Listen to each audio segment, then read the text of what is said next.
If I look unhappy with that the Mariners just won a game, it's not because of anything going on other than me being an idiot and having to restart this recording 12 minutes into it. Mariners win 5-4. They improve to 3-2 on the season, and they take the first of the 3 games against the Cleveland Guardians. Let's go over the scoring plays for the second time. Actually, it's more like the third. Ty France singles to center to score Mitch Garver, and a batter later, Dominic Canzone blisters a home run to center, makes it 4-0 because there were 2 runners on at the time. 4-0 Seattle Mariners. Guardians get a couple back in the third. A fielder's choice off the bat of Stephen Kwan and a sacrifice fly by Andres Jimenez make it 4-2. Fourth inning, Luis Urias walks to score Big Dumper. That makes it 5-2. Guardians get a couple of solo home runs. Freddie Freeman hits one in the sixth, to center. Hit it in the center. Pitch was kind of center. 5-3. And then Josh Naylor homers to right center. Clobbered this thing off of Andre Munoz to make it 5-4. We will talk about the decision to use Munoz in the 8th inning. Spoiler alert, I liked it. But yeah, there's your scoring plays. You see my computer moving. It's because my dog loves to lay down right by my microphone, which is the reason why I had to. It's not even plugged in. The microphone is not even plugged in. Hopefully you can hear me okay. I'm not doing this again. I'm not doing it again. I'm not. Let's talk about the negatives. There's not very many. JP Crawford's having a rough go of it. You take away that homer, which you don't do because, that's not how it works. And that was a very big home run. But outside of that homer, JP Crawford's looked pretty lost at the plate over these first 5 games. Disappointing, coming off his breakout season. You probably wanted to get off to a better start than this. Good news is 157 of these to go. So you see the computer move once again. Just love this dog so much. But yeah, Crawford's really the only major negative offensively. Urias wasn't very good after the walk, but I want to talk about that walk in the positive section.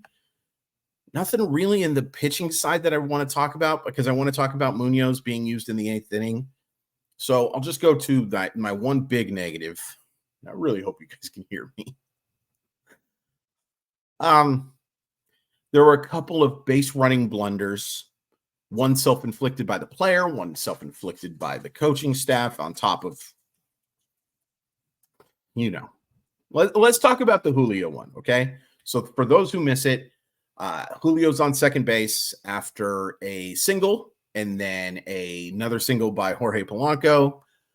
A little, not looper, but, ball hit into left field. It's a clean base hit. It's not very deep. And Julio doesn't hit third until well after this throw comes. And because Julio's so fast, he makes this a close play. But he gets thrown out, and you can't. You can't in that situation. You got to stay at third in there. Just doing a little bit too much. And I think Julio hasn't been guilty of that very much this year. Again, small sample. Got to stop saying small sample. You guys know it's a small sample. That is insulting your intelligence, and I apologize.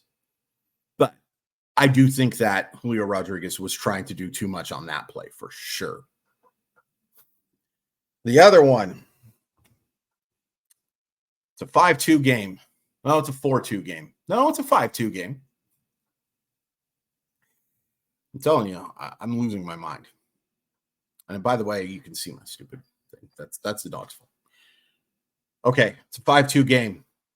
JP Crawford is batting. Runner on third base. He hits a fly ball to medium depth in center field. Ty France is on third base. There is less than 2 outs. Ball caught. Ty France tries to go. Thrown out. It's one of the stupidest sends I have seen in a baseball game. The only reason it doesn't rank like among the ultimate two plans is because it's not high leverage enough, nor is the game high leverage enough. This happening on October 1st or in game 4 of the ALCS or something like that, you're talking about a blunder of not biblical, but not far from it proportions. Ty France is one of the slowest, worst base runners in all of baseball. I do not care what Savant tells you. I think he ranks he ranks near the bottom, but they are trying to suggest to you that there's a good number of players slower than him, and that's not true. That is not true. He is impossibly slow. So the decision to send him there just on the fact that it's Ty France running is a bad one. But then you consider that Julio Dang Rodriguez is up next. Manny Acta, come on, bud. And it sure looked to me like that was an Acta send. I can't imagine Ty France is going on his own there. But goof. Why? Thank goodness this play doesn't end up costing them a win, because I would have run out of space. And I'm not talking about run out of space on my computer. I mean, I literally would have ran out of space. I would have gone into space and just kept running until I froze. Probably pretty quickly. Just a unbelievably stupid thing. And thank goodness it doesn't cost them there. And you can't pull France in that situation. And we're going to talk about France in the positives. Don't get me wrong. Or don't think that I'm just being mean. But in late inning situations, you got to run for him. You have to. We talked about it last year too, and they didn't do it enough. He is impossibly slow. But that's more on Acta than him. Acta has to literally tackle that dude to prevent him from going, if that's what it would have been, if he wouldn't have sent him. It's illegal. They would have called him out. But I would have been like, well, I respect it. Wow. So that was a negative. You know what's a really big positive? Simply Seattle. They have the very best in Seattle sports gear. Mariners, Kraken, Seahawks, Storm, Sounders, Huskies, Cougars. You can find it all there. They have a new shirt up. It's called Kirby's Dreamland, and it has the Nintendo Kirby logo in the middle. I don't think I've ever bought a shirt faster. I saw them post that, and I just zoomed to the website to go get that shirt. And you know what else I did? I used code MOLLYWOP15 to save 15% off my order, because you know what? I used the code too. It's a great deal. They're already good prices, but hey, I used that code too, darn it. MOLLYWHOP15. There's a link in the description. Go get that shirt now, because I have a funny feeling that it might sold out. All right, let's talk about the positives. I'm going to include Emerson Hancock in the positive section just because it doesn't deserve to be in the negative section. I don't think Emerson Hancock was particularly good tonight. I thought the first two innings were good. From the third to the sixth, not so much. Third inning really struggled.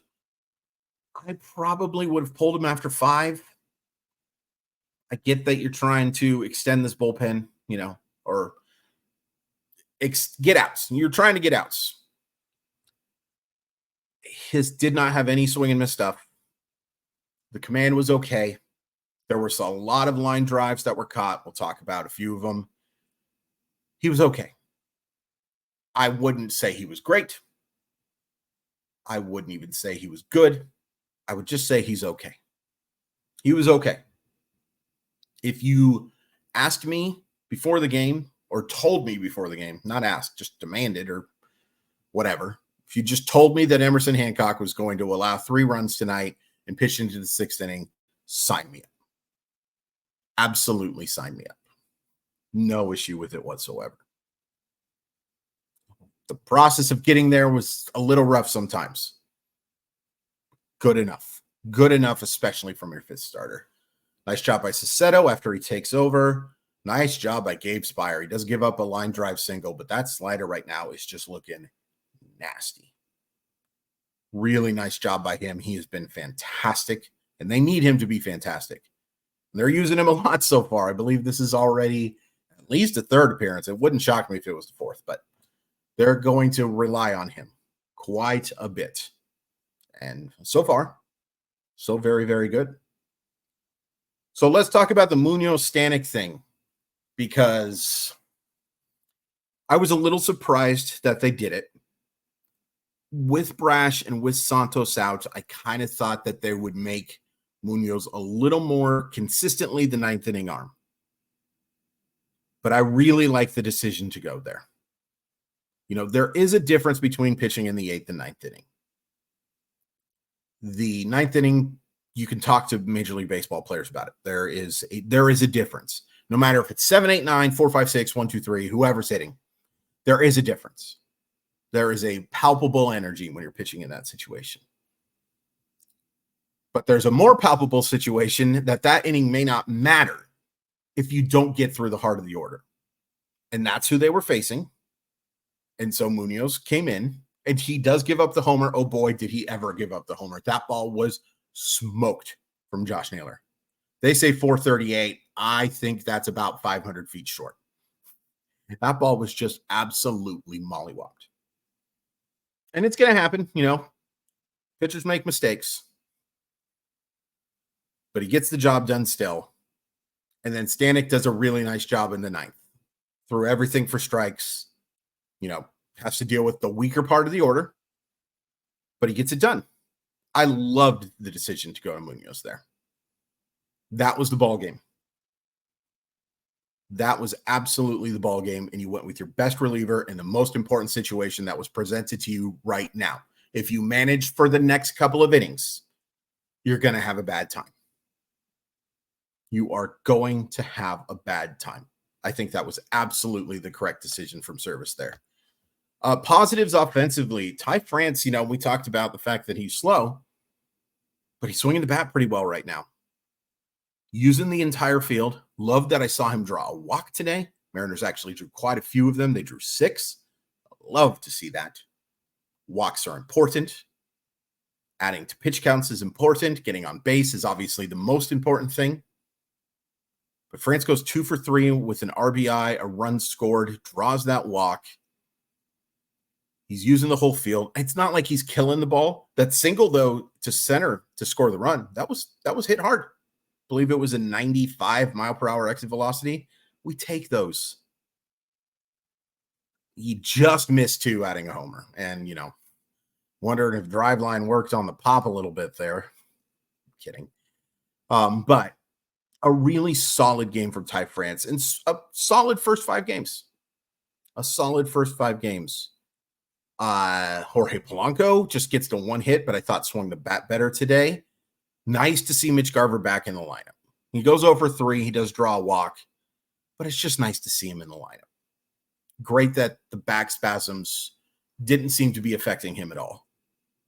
Rally gets on a couple of times, scores a couple of runs, had a couple of really good at-bats. Luis Arias, now, outside of this walk, was terrible, but it was a big walk, and he fouled off some tough pitches. He made the hurler work, Nick Sandlin, I believe it was. And then he ends up getting that walk. You'll take that from your number 9 hitter. You will take that for sure. Really concerned about third base overall, but was very impressed with that at bat in particular. And that extends that lead to 5-2. And considering the Mariners don't score after that, it was big. It was big. The difference between a 3-run lead and a 2-run lead, I think, is pretty palpable too.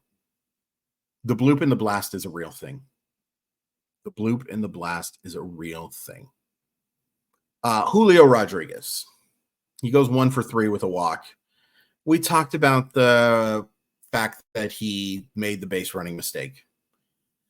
And, I saw some people say that the home run that he didn't catch that goes off his glove, I saw some people say that was an easy play. I think you're off your gosh dang rocker.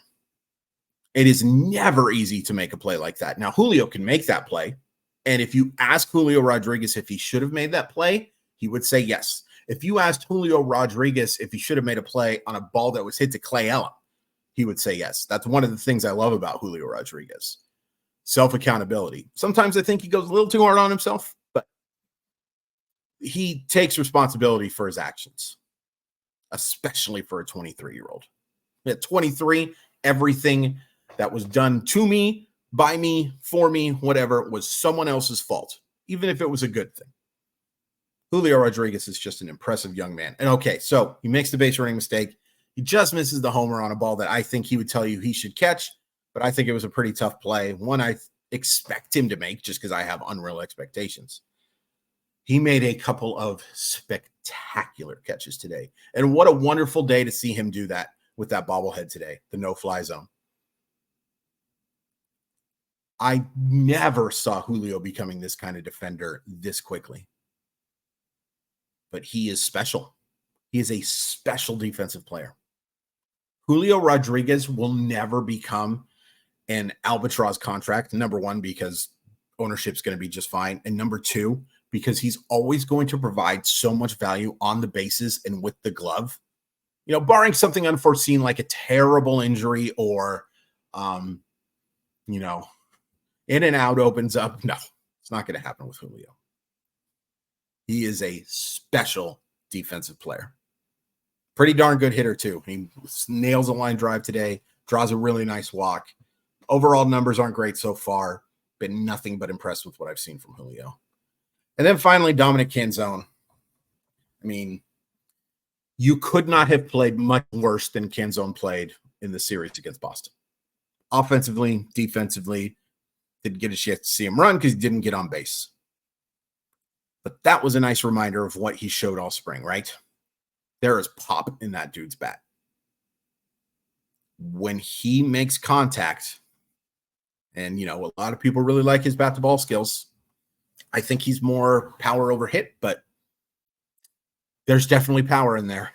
There's no question that there's power in there. You saw it today. Very nice to see from a player that just got off to a atrocious start over the first weekend. Guess what? 157 to go. Play like this for the majority of those, we forget those first four pretty darn easily, don't we? Tomorrow, I don't remember who Cleveland's pitching, but Seattle's got Luis Castillo. I expect him to bounce back quite nice. And I'll let you know, first of all, hit like and subscribe. Second of all, we're going to go live after tomorrow's game. Let's just answer some questions and have some fun. I think it'll be fun. You'll have a good time. Good win. Good win. That was frustrating at times, but ultimately the result is a W. Ultimately, the result is a winning record through these first 5 games. And as flustered as I got watching this team on Sunday and for a lot of this series, particularly opening day, winning record. You go 3-2 all year, you're going to win 95 games. We'll take it. We want to see him play a little better, but we'll take it. And again, please hit like and subscribe. Really appreciate it. And we'll see you tomorrow night right after the game.